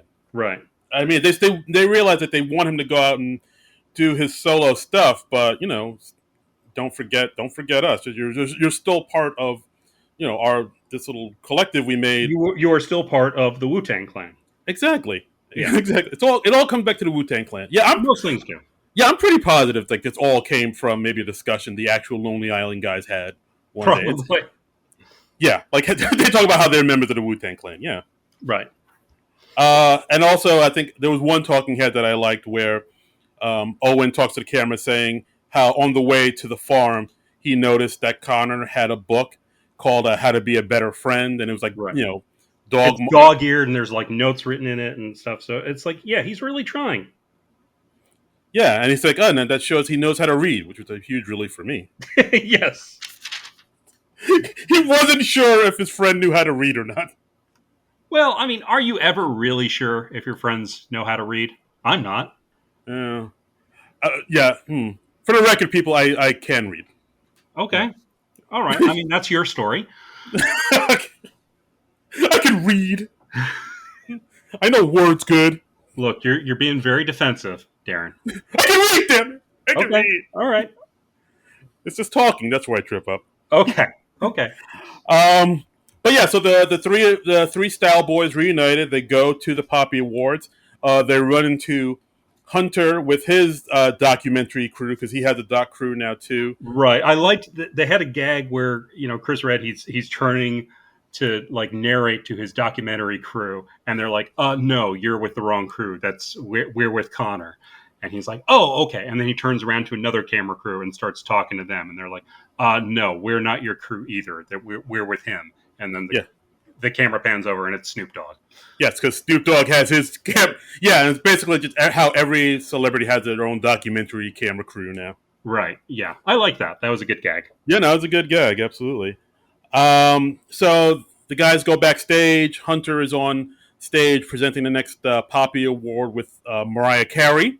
We get a Mariah Carey cameo. Yeah. And then the two of them kind of have it out. He says some stuff that wasn't cool. That he's inserting like corporate sponsorship stuff, talking about how cool Aquaspin is.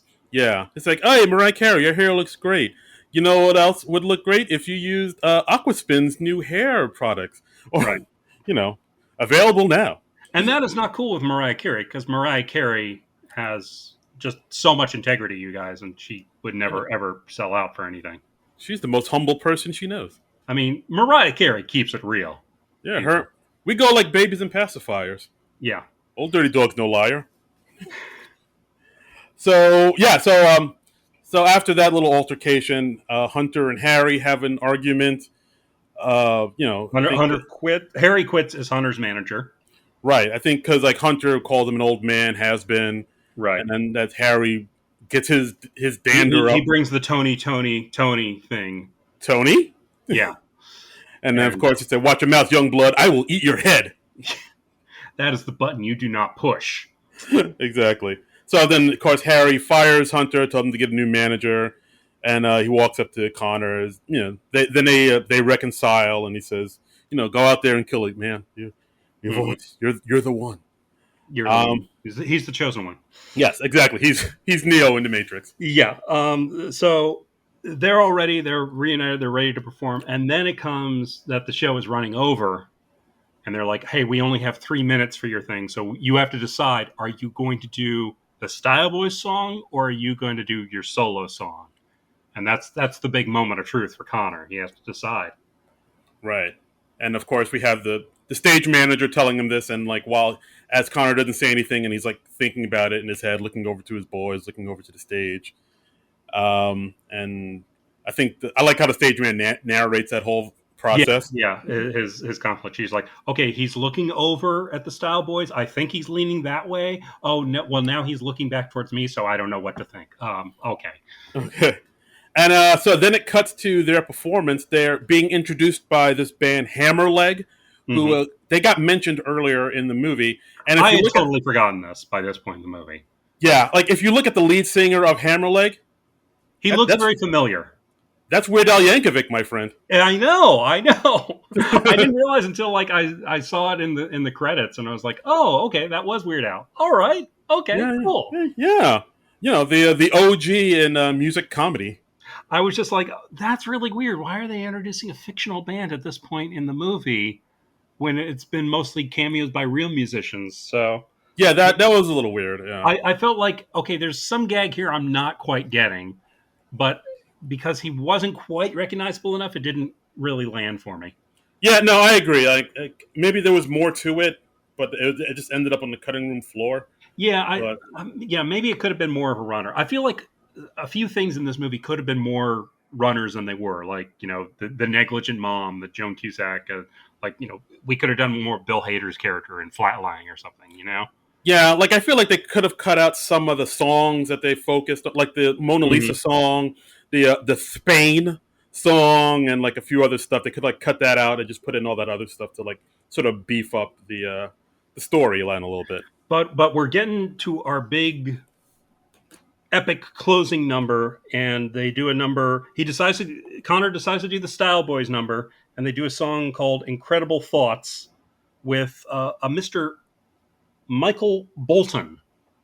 Right, and that's when they reveal that while they were in the studio, they created this whole new song with Lawrence's words and writings, Hmm. and like I guess they were able to put it all together Right, and get a copy of it to the people at the Poppy Awards, right, and they performed this entire song, this yeah, new song called "Incredible Thought." It kind of reminded me of, wasn't there like an Insane Clown Posse song about like things they were thinking about, like magnets? How does that work? yeah. Am I nuts? I got vibes from that from this. I don't know. I don't know if I know Insane Clown Posse enough to like point out like, oh, this is like an Insane Clown Posse song. You're not familiar So with the ICP discography? I'm only, yeah, I'm not really down with the ICP. Yeah, you know me. Yeah, you know me. So Um, anyway, but yeah. So they have this song called "Incredible Thoughts" about the stuff that comes into your head, yeah, and and it's just random thoughts. It's just word salad. It's a whole song of word salad. yeah, very much so. We have Justin Timberlake coming out in a fish costume, the Hmm. chef playing a guitar.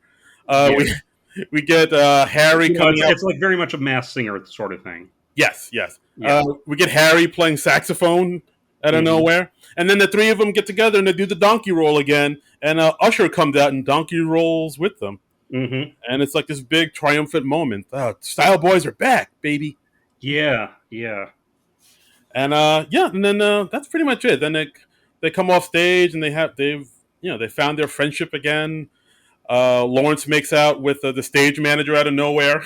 Right, right. Which Played by Akiva's real life wife. yes, yes, exactly. All of their real life wives have cameos in this movie, which I thought was nice. Yeah, I'm gonna have to go back and watch it because I missed Andy's wife and Yorma's wife. But Andy's wife pops up in the Flatliner sequence. She is like a pink haired paramedic, and oh, okay. Yarma's wife. It's listed on the IMDb trivia. Um, let's see. Uh, Marielle Heller is a member of Connor's documentary crew. So, okay, all right. I'll be on the lookout for that. hmm. And yeah, so then they've gotten back together and things are okay. Connor's better. He has a new turtle, Maximus 2, Hmm. and at the end of the movie, he gets jumped by a wolf. Yeah, yeah.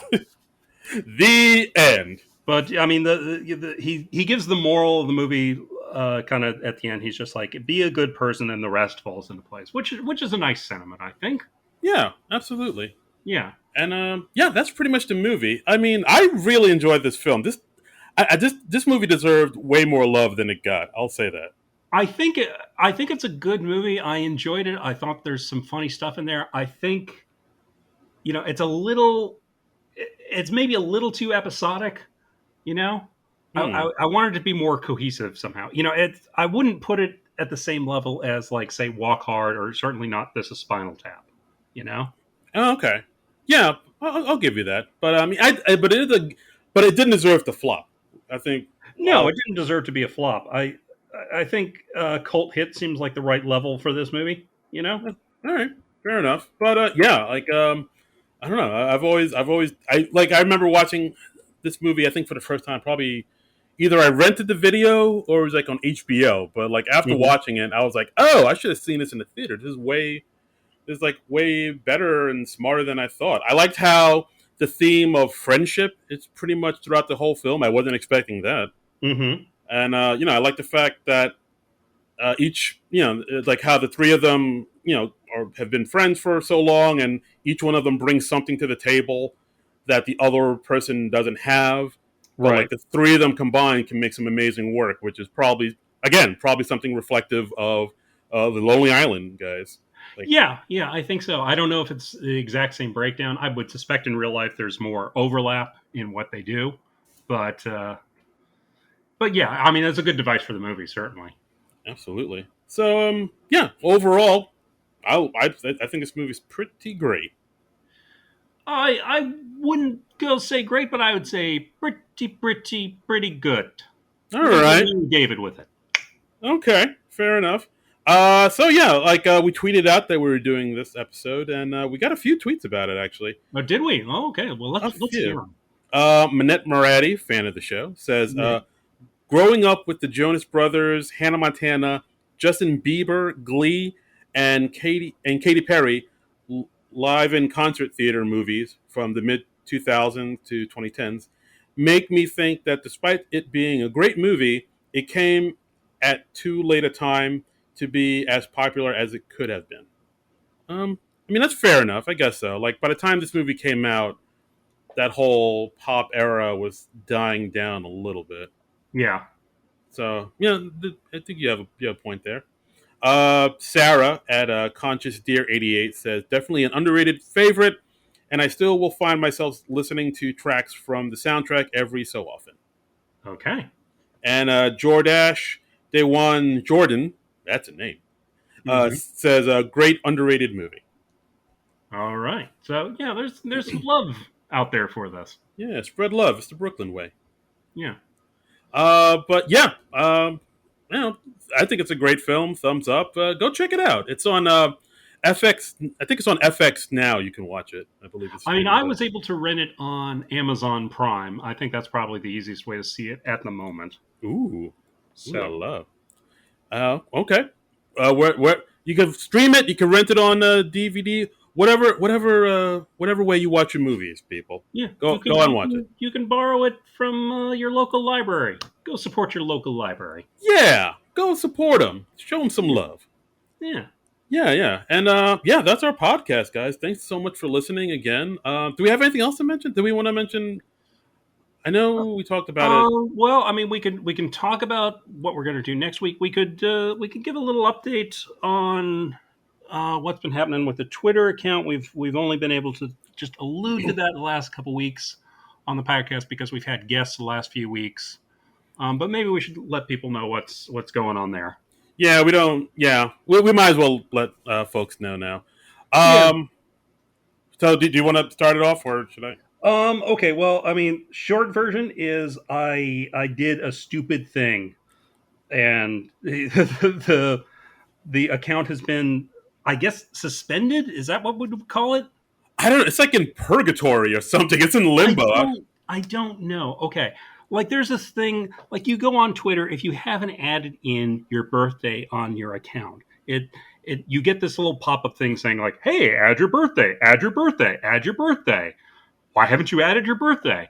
And on the SNL Nerds account, one morning I was just like, "Whoa, why don't I add the birthday? I'll put in the day the podcast started, which was like October 1st of 2018, I think." And I enter this in, and then Twitter immediately goes, "Oh, this means you're 2.5 years old. You can't have a Twitter account." And boom, instantly shut down. And so Immediately. Like, immediately just and we haven't been able to get any sort of response from Twitter support yet, which is very annoying, very frustrating, and we can't access the account in the meantime. right. I So mean, it's weird because like Twitter was like quick to shut it down, right. but as far as fixing this and getting us back, up and running, that's going to take some time, I Yeah, guess. no, and we are tweeting at them every day with the case number. Still have not gotten any kind of response for it. If you want to help us out, I think the best thing that you can do is to tweet at Twitter support and give them the case number. It's case number 021-415-7957. Both Jared and I have tweets about this. If you can like and retweet those, that would really help us boost the visibility and hopefully get the problem fixed soon. Right. And if you know anybody that works at Twitter, or you have a connect, Yeah. yeah, let us know. Or if you know a way to get around this, big old mishigosh we find ourselves in, Yeah. help us out. Help two folks get out of this Twitter jail that we seem to be ourselves. Yeah, it's just frustrating because I feel like we've done some really good shows the last couple weeks, and it's annoying that we can't use the Twitter account to promote that and share fun SNL stuff.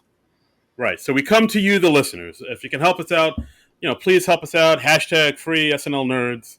Yes. And just help us get us back on our feet, man. Yeah, that would be nice. That would be nice. This was supposed to be the summer of George. Well played, sir. Well played. Yeah. Next episode, do you want to talk about what we're going to do? Well, I mean, it was your idea. Why don't you talk about it? Well, sure thing.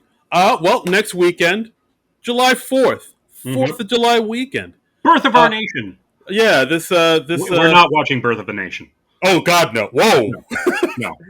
Just to nip that right in the bud. No, we are not doing that. I mean, I hope it doesn't have any SNL connections. That would be weird if it did, because I don't know I can't remember what year it was. I know it's a silent movie. I think it was named somewhere in the 1910s. So that would be weird if they did have an SNL connection. Executive producer, Lorne Michaels! The fuck? That is not true. That is not true. I'll let our crack research department check it. Lorne Michaels had nothing to do with Birth of the Nation. Yeah, Mr. Michaels, don't send your legal team after us. Lauren, don't send your ninja assassins after us. And yeah, we know you have ninja assassins. Exactly. Please, we're just we have nothing. We don't even have a Twitter account right now. That's right. No, I mean, 4th of July weekend. Usually we do something like a patriotic kind of movie, but about the armed forces because it's 4th of July weekend. Yeah, we did Stripes last year. So this weekend we figure, hey, let's do a little film called 1941 with Mr. Dan Aykroyd, Mr. John Belushi, the late great Ned Beatty. Film directed by Steven Spielberg. It also stars Toshiro Mifune, Eddie Deason, who's been in the news a bit this week. Oh, give that a Google. Yeah. That's a whole weird, twisted story in itself. I did not see that coming.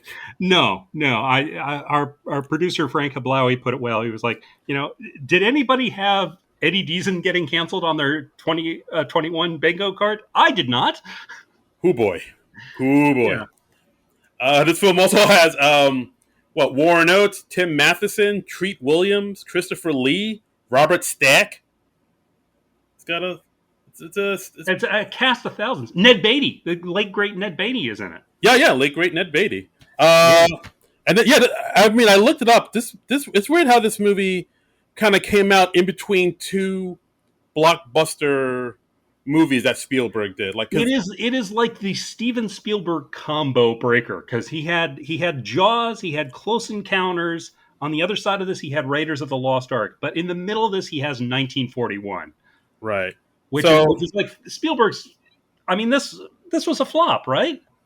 I don't think it was I gotta look into it. I don't think it was. Okay, well, we'll do the research on this. We haven't, watched the movie yet, obviously, and we haven't looked up the fun trivia and stuff. But I mean, it is not a well-regarded movie. I think. I think it was. Well, I mean, I think it was his first comedy for one thing, and also because he was coming off the wave of Jaws was a huge hit.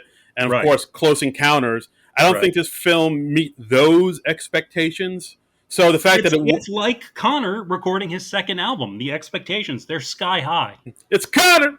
Yeah, I mean, yeah. So the fact that this 1941 didn't reach those heights of Close Encounters and Jaws, people automatically said, "Oh, it must be a flop." Yeah. And then right after this, he did Raiders of the Lost Ark and E.T. So yeah. So I think it's safe to say Spielberg bounced back. Yeah, he's done okay for himself. Yeah, you don't have to donate to his GoFundMe. He's fine. Yeah. He's got the Netflix money now. He's doing fine. He's doing all right. Yeah. Steve, if you're listening, lend us some money. That'd be great. But it'll be interesting to revisit this. I've watched this. It's probably been at least a decade or more since I've seen 1941. So I'm looking forward to seeing it again and seeing how my memories stack up and how, if anything in the movie really works. Yeah, I've never seen this movie, so I'm coming in totally fresh. Yeah. Okay. So this will be my Popstar. Yeah. And really, isn't that what we're all looking for? Yes. Our Popstar. Yes. Look, I'm just out there looking for my Popstar. Yeah. So if you want to help us in our quest to find our Popstars, you can follow us on Twitter, on Instagram. I'm at Trumbull Comic, TRUMBULL, and the word comic. I'm at Darren Credible. That's DARI Incredible. Twitter and Instagram. And we're working to get the SNL Nerds Show Twitter account unlocked again. Again, that's case number 021-415-7957. So please tweet at Twitter support. That's a tough sentence to say. And see if we can get the account restored. We'd really appreciate that. Absolutely. Just help us help you. Help us help you. Hashtag free SNL Nerds. Hashtag free SNL Nerds. All right. And I guess that's about it, my friend. I think that's about it. Is it time for us to just wrap it up and just gradually peter out the episode? That's what we do best. Yeah. So we're just going to keep on doing that. So we'll see you next week with 1941. But until then, nerds out! This has been a non-productive media presentation. Executive producer Frank Hablawi. This program and many others like it on the Non-Productive Network is distributed under a Creative Commons Attribution Non-Commercial No Derivatives license. Please share it, but ask before trying to change it or sell it. For more information, visit non-productive.com.